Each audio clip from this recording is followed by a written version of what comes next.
Check sheet देखा। इसके बाद हम बात करेंगे स्ट्रैटिफिकेशन के बारे में।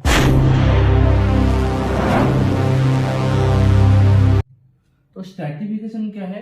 It is a technique of dividing data based on group, सब क्लास, डिवीजन etc। इसमें क्या होता है, हमारे पास जो डाटा होता है उस डाटा को हम और डिवाइडेड कर देता है। किस में डिवाइडेड करता है? बहुत सारे क्लासेस में, बहुत सारे डिवीजन में, बहुत सारे कैटेगरी में हम उसको डिवाइडेड कर देते हैं। तो उसमें से हमको पता क्या चलता है, जो एक्चुअल में हमारा प्रॉब्लम सबसे ज्यादा कहाँ आ रहा है, किस कारण का वजह से आ रहा है, तो वो हमको पता चलता है।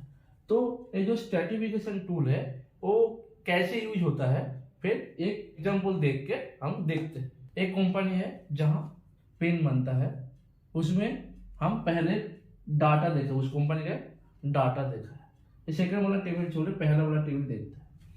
पहला वाला टेबल में क्या देख के रखा है, उस कंपनी में जो पेन बनता है, जो जनवरी महीने में उसका रिजेक्शन कितना हुआ है, 13 रिजेक्शन हुआ है, फरवरी में 12 रिजेक्शन हुआ है, मार्च में 10 रिजेक्शन हुआ है, अप्रैल में 8 रिजेक्शन हुआ है। ये हमारे पास एक टेबल है। तो हमने पहले ही क्या बताया, स्ट्रैटिफिकेशन में क्या होता है, हमारे पास जो डाटा होता है उस डाटा को हम लोग और बहुत सारे कैटेगरीज में, सब कैटेगरीज में, डिवीजन में हम डिवाइडेड कर देते हैं। तो ये जो टेबल है, इसमें से हमको पता क्या चला, जनवरी महीने में सबसे ज्यादा रिजेक्शन हुआ है। लेकिन सबसे ज्यादा रिजेक्शन कौन सा प्रोडक्ट का हुआ है ये हमको पता नहीं चला। तो इसीलिए हमने क्या कर दिया, उसका इस टेबल का, इस डाटा का स्ट्रैटिफिकेशन किया।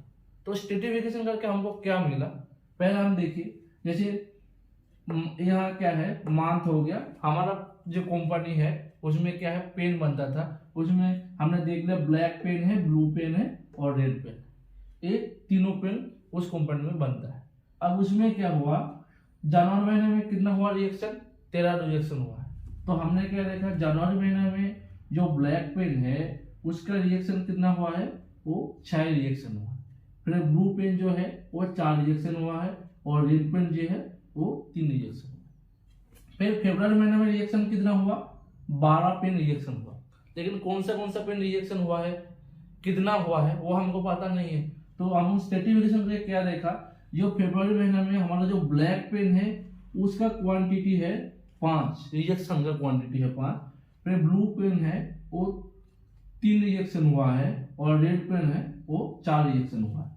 फिर मार्च का हमने देखा, अप्रैल का, ऐसे करके हम लोग डाटा को डिवाइडेड कर दिया।